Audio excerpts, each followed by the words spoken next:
Class 12, continuing with Unit 7, Chapter 7.3,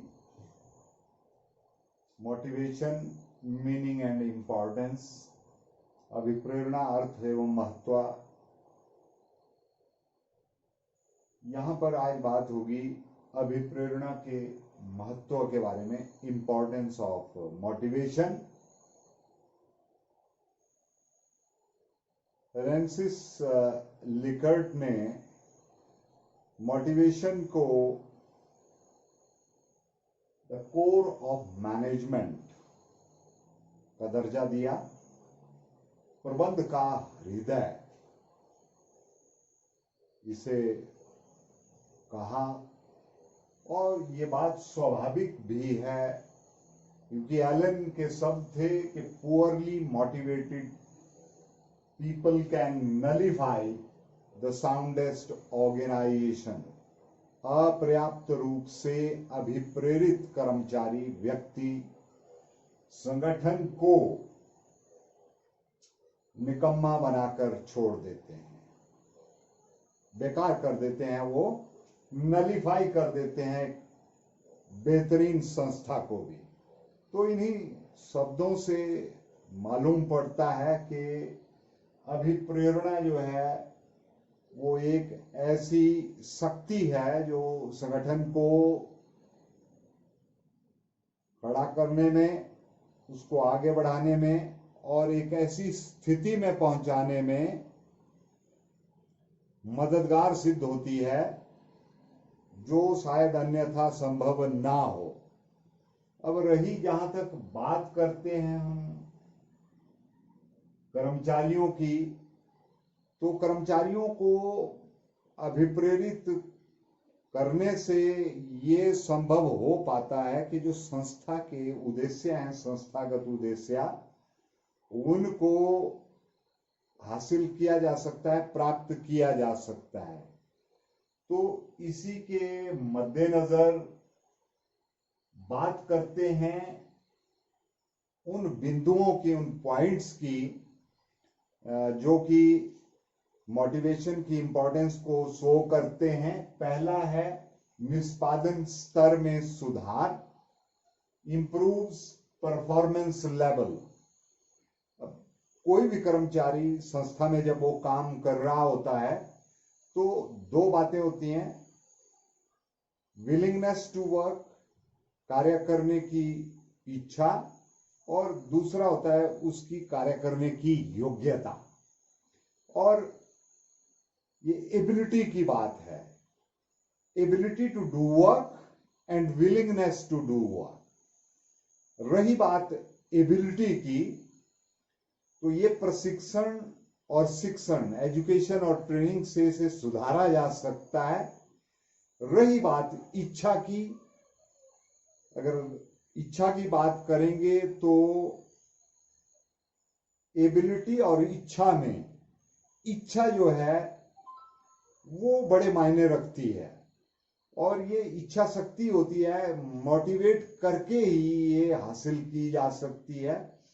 और ये अगर संस्था में अभिप्रेरणा प्रबंधक जो है वो ला सकें, तरीका उनका अपना होगा कि वो मॉनेटरी बेनिफिट से लाएंगे, नॉन मॉनेटरी बेनिफिट्स देकर लाएंगे, लेकिन वो फर्क पैदा करती है, संस्थागत उद्देश्यों को प्राप्त करने में मददगार सिद्ध होती है। दूसरा है कर्मचारियों की नकारात्मक अथवा उदासीन मनोवृत्ति को बदलने में सहायक, helps to change negative or indifferent attitudes of employees। संस्था में जो लोग कर्मचारी काम कर रहे होते हैं उनमें से कुछ ऐसे भी होते हैं कि अगर हम बहुत बढ़िया काम भी करेंगे तो भी हमें कुछ ज्यादा लाभ नहीं होने वाला, इसलिए वो आमतौर पे वर्क सर्कर्स होते हैं, कामचोर होते हैं। अब ये काम प्रबंधक का होता है कि उस प्रवृत्ति के व्यक्तियों को उनका माइंड सेट देखना कि क्या वाकई उनकी जो फाइनेंशियल कंडीशंस हैं, वित्तीय स्थिति, वो कमजोर तो नहीं है, तो उनकी सैलरी में हाइक दे करके भी उनसे अभिप्रेरित करवाया जा सकता है उनको काम के लिए, या उनको पैसे की कमी नहीं है, मॉनेटरी वो साउंड है, तो फिर उनके काम की प्रशंसा करके उनको मोटिवेट किया जा सकता है। तो ये जो नेगेटिव एक और इनडिफरेंट एटीट्यूड है उसको भी मैनेजर, प्रबंधक जो है वो काफी हद तक बदल सकता है। तीसरा है कर्मचारी आवागमन में कमी, रिडक्शन इन एम्प्लॉइज टर्नओवर। अब देखिए, अगर संस्था जो है उसमें कर्मचारी आते रहेंगे जाते रहेंगे, तो यहाँ पर उनकी रिक्रूटमेंट में, उनकी एजुकेशन और ट्रेनिंग पर बहुत ज्यादा खर्चे लगते हैं, लागतें बढ़ती हैं, तो संस्था की जो गुडविल है, साख है, उसमें भी कमी आती है। तो प्रबंधकों को इस ओर विशेष ध्यान दिया जाना चाहिए कि कर्मचारियों को अभिप्रेरित करके संस्था के साथ लंबे समय तक वो जोड़े रखें, ताकि ये जो अननेसेसरी, अनावश्यक खर्च हैं उन पे लगाम लगाई जा सके। और ये अगर खर्चे बढ़ेंगे तो ये संस्था के लिए जो लाभ की स्थिति है वो पैदा नहीं होगी। चौथा है संगठन में अनुपस्थिति दर घटाने में सहायक, helps to reduce absenteeism in the organisation. अभिप्रेरित कर्मचारी अपनी ड्यूटी में रेगुलर होते हैं, उन्हें जो काम की कंडीशंस होती हैं वो बेहतरीन होती हैं, वहां पर माहौल बढ़िया रहता है। तो ऐसे में जो संगठन में लोग काम कर रहे होते हैं वो वर्क प्लेस पर आकर के काम करने के लिए, क्योंकि वो मोटिवेटेड हैं, मोटिवेट किया गया है उनको, तो वो काम पर आना पसंद करेंगे। और अनुपस्थिति दर कम होगी तो इससे क्या होगा कि जो प्रोडक्शन है, उत्पादन है, वो बढ़ता है, उत्पादन की दरें कम होती हैं और लाभों में भी वृद्धि होती है। तो ये प्रॉफिट्स की बात हो रही है यहां पर मोटिवेट करके। और इसमें पांचवा और आखिरी जो पॉइंट डिस्कस किया जाना है इंपॉर्टेंस ऑफ मोटिवेशन में, दैट इज परिवर्तन के विरोध में कमी, reduction in resistance to change.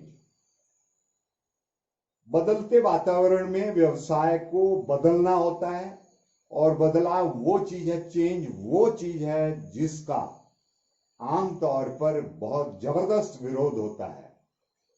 और संस्था को, व्यवसाय को बदलते हुए जो व्यावसायिक वातावरण है उसके अनुसार अपने व्यवसाय को रखना पड़ता है, चलना पड़ता है। लेकिन कर्मचारी जो हैं इसका सबसे ज्यादा विरोध करेंगे। अगर आपने कर्मचारियों को मोटिवेट किया हुआ है, अभिप्रेरित किया हुआ है, तो वो विरोध जो है, वो विरोध के स्वर जो हैं, वो रेजिस्टेंस जो है वो बहुत कम मिलेगी, और प्रबंधक के लिए जो स्थितियां हैं, कंडीशंस हैं, वो आसान हो जाती हैं। लिहाजा काम बड़ी स्मूथली चलता है, और जो भी परिवर्तन आपने संगठन में लाने हैं उनको आसानी से इंप्लीमेंट करवाया जा सकता है। तो ये थे अभिप्रेरणा के महत्व वाले 5 बिंदु। अगला जो हमारा टॉपिक रहेगा वो है मॉस्लो की आवश्यकता प्राथमिकता विचारधारा। इसके जन्मदाता अब्राहम मॉस्लो, और 1943 में उन्होंने इस मॉस्लोज नीड हायरार्की थ्योरी को लॉन्च किया था। उनका कहना था कि मनुष्य की जो आवश्यकताएं हैं वो अनलिमिटेड है, और वो एक के बाद एक उसकी नई नई जो आवश्यकताएं हैं वो उभर कर सामने आती हैं। ऐसे में मनुष्य कोशिश ये करता है कि जो सबसे तीव्र आवश्यकता है प्राथमिकता क्रम में, हायरार्की में, उसको पहले प्राप्त किया जाए, और उससे कम तीव्रता वाली को उसके बाद प्राप्त किया जाए, उस आवश्यकता को पूरा किया जाए। और इस तरह से एक क्रम सा बना देता है व्यक्ति अपनी आवश्यकताओं की पूर्ति के लिए। तो आइए जाने कि जो पिरामिड दिया मॉस्लो ने, अब्राहम मॉस्लो ने 1943 में, इसे pyramid representing Maslow's hierarchy of needs. तो मॉस्लो की आवश्यकता प्राथमिकता का जो पिरामिड है उसमें यहां पर at the base of this pyramid number 1 शारीरिक आवश्यकताएं, फिजियोलॉजिकल नीड्स, इंसान को खाने के लिए रोटी और रहने के लिए मकान और पहनने के लिए कपड़े, ये बड़ी जरूरतें हैं इंसान की, 3 चीजें। और उस जब ये पूर्ण हो जाती हैं तो उसको फिर एक नींद के लिए बिस्तर की भी जरूरत होती है। तो ये फिजियोलॉजिकल नीड्स हैं और सर्वप्रथम वो इन आवश्यकताओं को पूरा करने के लिए प्रयास करता है। इसी मॉस्लो नीड हायरार्की थ्योरी में दूसरी जो मानव की आवश्यकता रही वो है सुरक्षा अथवा बचाव की आवश्यकताएं, सेफ्टी और सिक्योरिटी नीड्स। उसके बाद वो सुरक्षा, दुर्घटना से सुरक्षा, बीमारियों महामारियों से सुरक्षा, ये जरूरत फिर प्रायोरिटी में दूसरे नंबर पर है। और यहां पर सुरक्षा, इकोनॉमिक सुरक्षा की भी वो बात करता है कि बुढ़ापे में उसका किस तरह से गुजर बसर हो, वो कहां से पैसे लाए।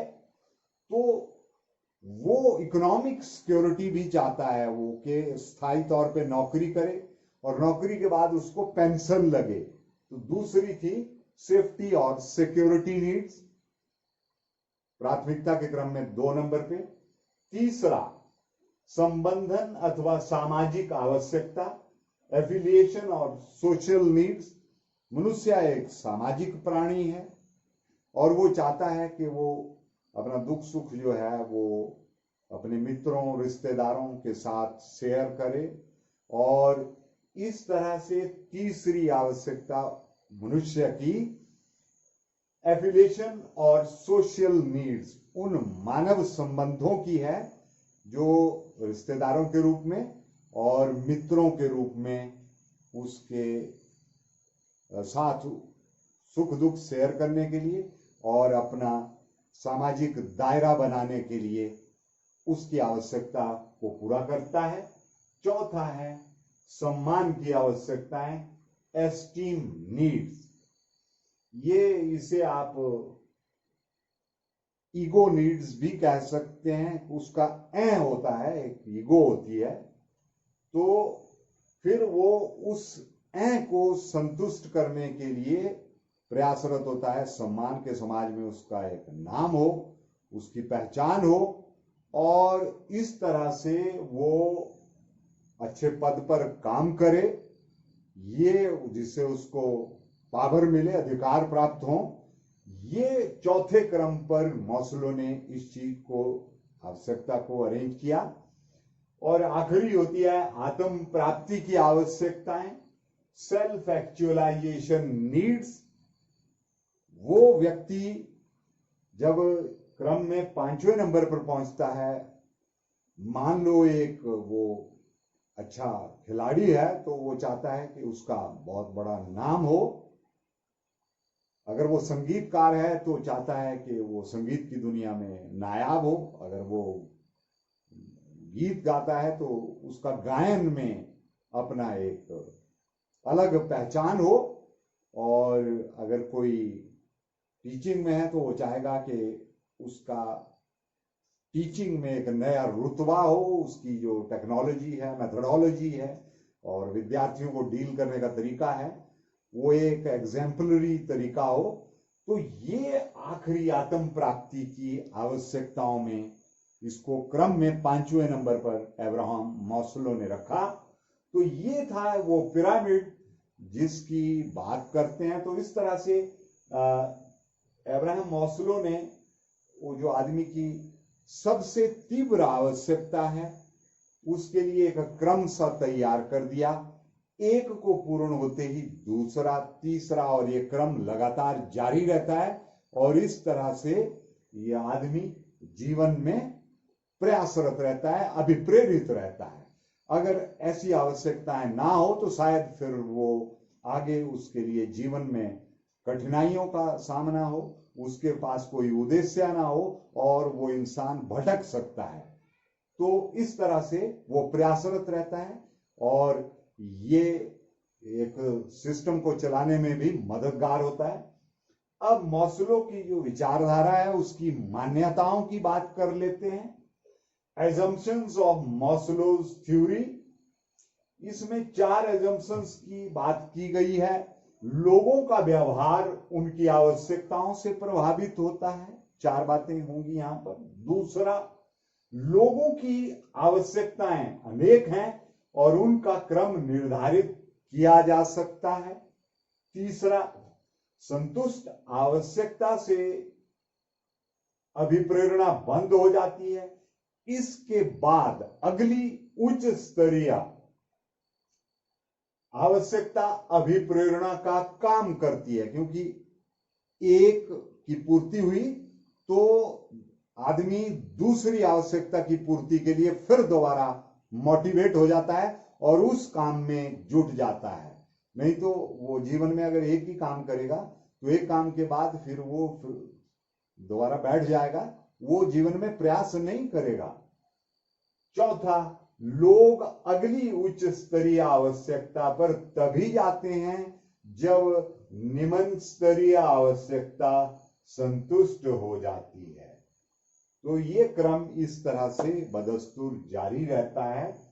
और उसके बाद व्यक्तिगत और संगठन संबंधी आवश्यकताओं के क्रम के बारे में बातचीत करते हैं। यहां पर individual and organisational related need hierarchy, उसकी बात हो रही है। जो व्यक्तिगत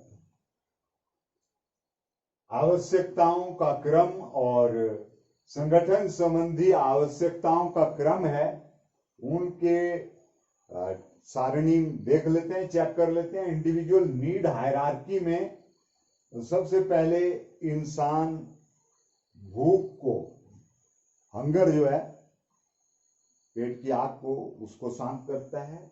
दूसरे स्थान पर उसके बाद अपनी जो आय की स्थिरता है, उसकी जो इनकम है उसमें स्टेबिलिटी लाता है। तीसरा इस कड़ी में उसका जो फ्रेंडशिप सर्कल है, मित्रता। चौथा उसका पद, स्टेटस। और पांचवा है सेल्फ फुलफिलमेंट, स्वयं संतुष्टि। ये है इंडिविजुअल नीड हायरार्की ऑर्डर। और ऑर्गेनाइजेशनल नीड हायरार्की ऑर्डर में पहला बेसिक सैलरी है, मूल वेतन। दूसरा पेंशन प्लान, पेंशन योजना। तीसरा सहयोगियों से मधुर संबंध, कोऑर्डियल रिलेशंस विद कलीग्स। चौथा है जॉब, पदवी, जॉब टाइटल। और पांचवा है लक्ष्यों की प्राप्ति, अचीवमेंट ऑफ गोल्स। तो इनको, ये जो क्रम है, इसको देखें और निष्कर्ष निकालें तो निष्कर्ष यही निकलता है कि आदमी लगातार प्रयासरत रहता है। पहले वो अधिक तीव्रता वाली आवश्यकता को पूरा करता है और उसको पूरा करने के बाद वो उससे कम तीव्रता वाली जो आवश्यकता है उसको पूर्ण करता है, उसको कंप्लीट करता है। और ये क्रम जो है वो इसी तरह से जारी रहता है। और ये मोटिवेशन कैसे मिलती है? क्योंकि मनुष्य की आवश्यकताएं हैं और उन आवश्यकताओं की पूर्ति के लिए सिर्फ और सिर्फ एक ही जरिया है कि आप अभिप्रेरित रहें, मोटिवेटेड रहें, अन्यथा आप उस काम को कर नहीं सकते, उन आवश्यकताओं की पूर्ति कर नहीं सकते। And as a result what happens when you have needs and when you try to complete those needs, you feel motivated, and it helps, ये आग में घी का काम करती है और इस तरह से इंसान अपनी आवश्यकताओं को पूर्ण करता हुआ जीवन में प्रयासरत रहता है। अब बात करते हैं कि जो मास्लो की विचारधारा थी उसके ऊपर कटाक्ष हुआ और उसके ऊपर जो कटाक्ष हुआ, उसकी जो आलोचना हुई, उसका जो क्रिटिसिज्म हुआ, उसका मुख्य बिंदु यही था कि आवश्यकताएं जो हैं वो समय और परिस्थितियों के साथ बदल जाती हैं, मनुष्य की आवश्यकताएं। तो इसके लिए एक क्रम सा सजा देना, जैसा यहां पर एक हायरार्की बनाई गई है, ये बदलती परिस्थितियों के साथ हर व्यक्ति के साथ अलग अलग हो सकती है। तो इस तरह से किसी चीज को हम इंप्लीमेंट नहीं कर सकते और ये इसके ऊपर एक इसकी आलोचना की बात हुई थी। तो रही बात क्रम की, तो ये सारी चीज मुझे लगता है कि जिस डिटेल के साथ हमने इसको इलेबोरेट किया, हमने इसको आपके साथ शेयर किया, you must have enjoyed this topic. We are still continuing with this same topic, but that will be discussed in the next video. Till then, goodbye. Jai Hind.